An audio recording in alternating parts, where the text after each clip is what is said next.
एक शेरनी का शिकार करने कई सारे गीदड़ एक साथ मैदान में निकल पड़े हैं। सामने से लड़ने की हिम्मत नहीं है तो पीछे से पत्थर मार रहे हैं। जब से कंगना राणावत ने बॉलीवुड, उद्धव ठाकरे, टुकड़े टुकड़े गैंग को चुनौती दी है, तब से वो ये देशद्रोही ताकतें जो हैं उनके निशाने पर है। फिलहाल कंगना राणावत को लेकर एक नया मामला सामने आया है। कंगना राणावत इस समय ट्विटर पर छाई हुई है। उन्होंने जो बेबाकी, बिंदास और जो खुलकर ट्विटर पर राष्ट्रवादी बातें इस सोशल मीडिया के प्लेटफॉर्म के माध्यम से जनता तक पहुंचाई है, तो ये टुकड़े टुकड़े गैंग, लिबरल्स, ये देशद्रोही ताकतें एकदम घबरा गई है।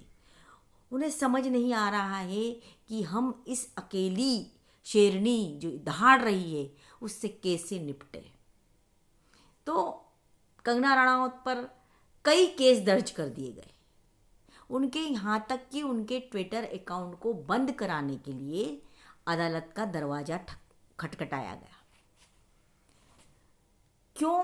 क्योंकि वो राष्ट्र विरोधी बात कर रही है और कहा जा रहा है कि वो देश की जनता को भड़काने का काम कर रही है। दिलजीत दोसांझ जो खालिस्तान के समर्थक हैं, पंजाब के नेता ने एक ट्वीट किया।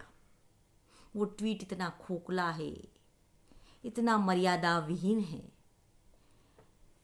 तो कंगना राणावत पर तो कई केस दर्ज कर दिए गए, लेकिन ट्विटर पर जो हैशटैग लगाकर दिलजीत दोसांझ के साथ उनके समर्थक जो हैं वो कंगना राणावत को लेकर जो गंदे गंदे, भद्दे, मर्यादा विहीन, शर्मनाक शब्दों का प्रयोग कर रहे हैं, उसको पढ़कर मैं आपको बता नहीं सकती कितना दर्द होता है कि आप एक स्त्री के लिए इस तरह की शर्मनाक और गंदी लैंग्वेज का प्रयोग कर रहे हैं।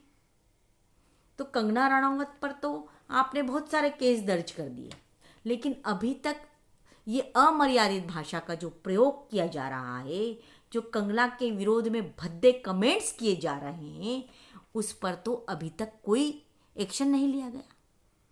क्यों? क्योंकि वह एक स्त्री है और स्त्री के रूप में वो जो शेरनी के रूप में दहाड़ रही है, तो आप उस पर सामने से हमला नहीं कर रहे हो, उस पर गंदे शब्दों का प्रयोग करके, ऐसे भद्दे कमेंट्स करके, इतना गंदा हैशटैग लगाकर ट्विटर पर आप उससे बदतमीजी कर रहे हो, तो आप पर एक्शन नहीं लिया जाना चाहिए। ये पूरी नारी जाति की तरफ से मैं आपको एक प्रश्न दे रही हूं कि ये भेदभाव क्यों पूछता है भारत।